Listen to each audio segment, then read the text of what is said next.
प्रिय छात्रों, आप सभी का बहुत बहुत स्वागत है आपके अपने चैनल एनसीईआरटी मैथ्स पर। मेरा नाम है राज और मैं आपके अपने चैनल एनसीईआरटी मैथ्स पर बहुत बहुत स्वागत करता हूं। हम लोग कक्षा 10 एनसीईआरटी मैथ्स का सॉल्यूशन कर रहे थे। आज हम लोग अध्याय 1 प्रश्नावली 1.2 के प्रश्न संख्या 3 का सॉल्यूशन करेंगे। इससे पिछला वीडियो में हम लोग अध्याय 1 प्रश्नावली 1.2 के प्रश्न संख्या 1 और 2 का पूरा सॉल्यूशन कर लिए थे। यदि आप यह वीडियो नहीं देखे हैं तो इसका लिंक आपके डिस्क्रिप्शन में डाल दिया जाएगा, आप वह वीडियो जाके जरूर देखें। तो बिना देरी किए वीडियो स्टार्ट करते हैं।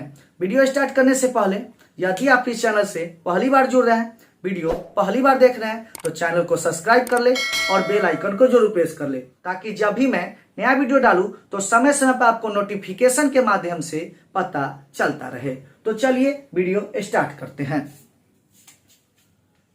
प्रश्न संख्या 3, अभाज्य गुणनखंड विधि द्वारा निम्नलिखित पूर्णांकों के एचसीएफ और एलसीएम ज्ञात कीजिए। यह बहुत इजी है, क्योंकि इससे पहले भी पिछला क्वेश्चन में हम अभाज्य गुणनखंड विधि द्वारा एचसीएफ और एलसीएम ज्ञात कर लिए थे। तो इसको भी ज्ञात कर लेते हैं। नंबर 1, हल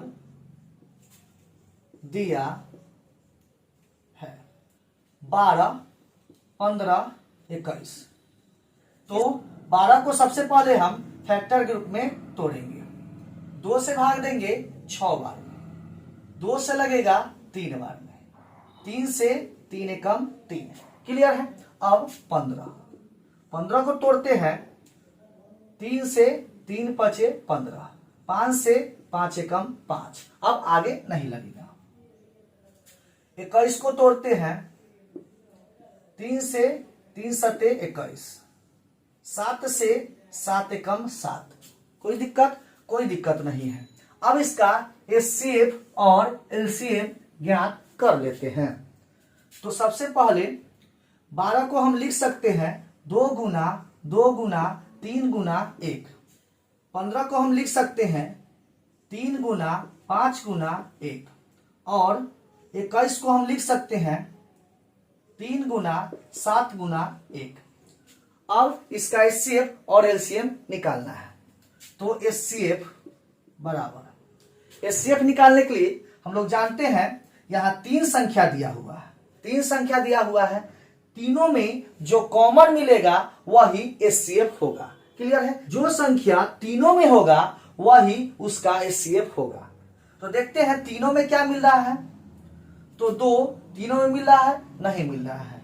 यह 2 भी नहीं मिल रहा है। 3 मिल रहा है तीनों में, तो 3 तीनों में मिल रहा है। यहां भी 3 है, यहां भी 3 है और यहां भी 3 है। क्लियर है। तो तीनों में 3 मिला तो एक 3 ले लेंगे। क्लियर है। गुना, और तीनों में 1 मिल रहा है तो 1 ले लेंगे।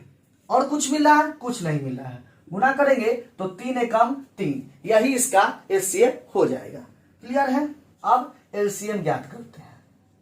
एलसीएम में क्या होता है, पूरा संख्या लिया जाता है।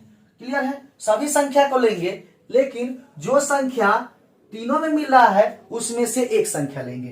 क्लियर है। तो पूरा लेना है, तो यह 2 लेंगे। क्लियर है। यह भी 2 लेंगे, गुना 2। और यह 3, एक 3 लेंगे, लेकिन यह 3 तीनों में मिल रहा है तो एक 3 ले लिए, तो अब इसको हम नहीं लेंगे। क्लियर है। और एक तीनों में मिल रहा है तो एक लेंगे, और यह दोनों नहीं लेंगे। इसको लेंगे और यह दोनों को नहीं लेंगे। क्लियर है। यह 3 मिल रहा था तो यह 3 ले चुके हैं। यह 5 नहीं मिल रहा है तो यह 5 जरूर लेंगे। 1 मिल रहा था तो 1 नहीं लेंगे। 7 नहीं मिल रहा है तो 7 लेंगे। क्लियर है। 1 मिल रहा था तो नहीं लेंगे। मतलब जो नहीं मिल रहा है उसको तो लेंगे, और जो मिल रहा है उसमें से एक संख्या लेंगे। क्लियर है। चलिए अब इसको गुना कर लेते हैं। गुना करेंगे तो 2 दूना 4, 4 त्याई 12, 12 पंचे 60, और 60 में 7 से 7 छक 42, क्या हो जाएगा 420। क्या हो जाएगा 420। क्लियर है। तो एलसीएम कितना हो गया 420 और एचसीएफ कितना हो गया 3। क्लियर है। तो यही इसका फाइनल आंसर हो गया। तो उम्मीद करते हैं यह प्रश्न आपको जरूर समझ में आया होगा। अब देखते हैं इसका दूसरा क्वेश्चन। प्रश्न संख्या 2, हल दिया है 17, 23, 29। इसका एचसीएफ और एलसीएम ज्ञात करना है। तो सबसे पहले फैक्टर के रूप में तोड़ लेते हैं। 17 को भाग देंगे, 17 में किसी से भाग नहीं लगेगा, केवल 17 से ही भाग लगेगा। 17 एकम 17, क्लियर है। इसको तोड़ लिए। 23 को तोड़ेंगे तो 23 में भी 23 से भाग लगेगा, 23 एकम 23, क्लियर है। 29 को तोड़ेंगे तो 29 में भी 29 से भाग लगेगा, 29 एकम 29। कोई दिक्कत नहीं है। अब इसका एचसीएफ और एलसीएम ज्ञात कर लेते हैं। सबसे पहले 17 को लिख सकते हैं 17 गुना 1, और 23 को लिख सकते हैं 23 गुना 1, और 29 को लिख सकते हैं 29 गुना 1, क्लियर है। अब इसका एचसीएफ ज्ञात कर लेते हैं। तो हम लोग जानते हैं एचसीएफ क्या होता है, तीनों में जो मिलेगा वही एचसीएफ होगा। देखते हैं तीनों में क्या मिला है। 17 मिला है, नहीं मिला है। 1 मिला है, तीनों में 1 मिला है, तीनों में 1 मिल रहा है। 23 मिला है, नहीं मिला। 29 नहीं मिला है, तो इसका एचसीएफ 1 हो जाएगा। तीनों में 1 मिल रहा था, एचसीएफ 1। अब एलसीएम ज्ञात कर लेते हैं। एलसीएम ज्ञात करने के लिए हम जानते हैं क्या होता है कि जो संख्या नहीं मिल रहा है उसको लिखेंगे, और जो संख्या मिल रहा है उसमें से एक संख्या लेंगे, क्लियर है। तो क्या हो जाएगा 17 गुना 1, क्लियर है। 1 तीनों में मिला है तो 1 लेंगे, गुना 23, और 1 मिला नहीं लेंगे, गुना 29, क्लियर है। अब सभी को गुना करेंगे तो एलसीएम ज्ञात हो जाएगा। तो गुना करेंगे 17 में 23 से, क्या होगा 17 × 51 के 1 हासिल 5, और 17 दूना 34 और 5 39, कितना होगा 391। अब 391 में 29 से गुना करना है।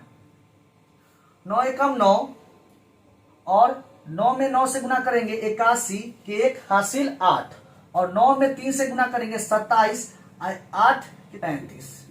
2 से गुना करेंगे 2 एकम 2, 9 से गुना करेंगे 9 दूना 18, 3 से गुना करेंगे 3 दूना 6, सभी को जोड़ेंगे 9 3, 8 5 13 के 3 हासिल 1, और 6 3 9 1 10, कितना होगा 10 339, कितना हो जाएगा 10 339। यही इसका एलसीएम हो जाएगा, और एचसीएफ कितना हो गया 1, क्लियर है। तो यह भी प्रश्न यहाँ पर समाप्त होता है। उम्मीद करते हैं यह भी प्रश्न आपको जरूर समझ में आया होगा। अब देखते हैं इसका नेक्स्ट प्रश्न, क्वेश्चन नंबर 3। प्रश्न संख्या 3, हल दिया है।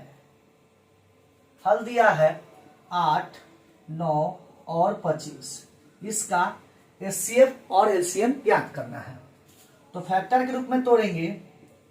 8 में हम 2 से भाग देंगे 4 बार में, 2 से 2 बार में, 2 से 1 बार में, क्लियर है। 9 को हम 3 से भाग देंगे, 3 तिहाई 9, 3 एकम 3, क्लियर है। 25 में 5 से भाग देंगे, 5 25, 5 से भाग देंगे 5 एकम 5। सभी को फैक्टर के रूप में तोड़ लिए। तो 8 को हम लिख सकते हैं 2 गुना 2 गुना 2 गुना 1। 9 को हम लिख सकते हैं 3 गुना 3 गुना 1, और 25 को हम लिख सकते हैं 5 गुना 5 गुना 1, क्लियर है।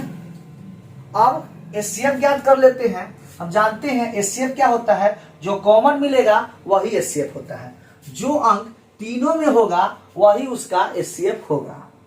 तो एचसीएफ तीनों में क्या मिल रहा है, 2 तीनों में नहीं है, 3 तीनों में नहीं है, और 5 तीनों में नहीं है। तीनों में क्या मिल रहा है, 1 मिल रहा है। तो एचसीएफ कितना हो जाएगा 1, क्लियर है। एलसीएम निकाल लेते हैं। एलसीएम क्या होता है, सभी संख्या को लेना है, जो संख्या तीनों में मिल रहा है उसमें से 1 लेना है, क्लियर है। तो 2 ले लेंगे, यहां 2 ले लेंगे, यहां 2 ले लेंगे। तीनों में मिल रहा है तो इसमें से एक लेंगे, 3 नहीं मिल रहा है तो 3, यह भी 3 लेना है, 5 नहीं मिल रहा है तो 5 लेना है, और यह 5 भी नहीं मिल रहा है तो 5 लेना है। कोई दिक्कत नहीं है। तो सभी को गुना कर लेते हैं। 2 दूना 4, 4 दूना 8, 8 3 24, 24 त्याई 72, 72 में 5 से गुना करना है, 72 में 5 से, 5 दूना 10, 7 5 35 1 36, 360, 360 में 5 से, 0 6 5 30 के 0 हासिल 3, और 5 15 3 18, कितना हो जाएगा 1800, कितना हो जाएगा 1800। एलसीएम कितना हो गया 1800, और एचसीएफ कितना हो गया 1। तो यह भी प्रश्न यहाँ पर समाप्त होता है। उम्मीद करते हैं प्रश्न संख्या 3 आपको जरूर समझ में आया होगा। तो यह क्वेश्चन यहाँ पर समाप्त होता है। उम्मीद करते हैं यह भी प्रश्न आपको जरूर समझ में आया होगा। यदि क्वेश्चन समझ में आया है तो वीडियो को लाइक कर दे और ज्यादा से ज्यादा अपने दोस्तों के पास शेयर जरूर करें, क्योंकि इस प्रश्नावली से क्वेश्चन एग्जाम में पूछे जाते हैं। तो इसको लगातार अभ्यास करें और अपना नंबर पक्का कर लें। क्लियर है? तो मिलते हैं नेक्स्ट वीडियो में नए क्वेश्चन के साथ। तब तक के लिए धन्यवाद।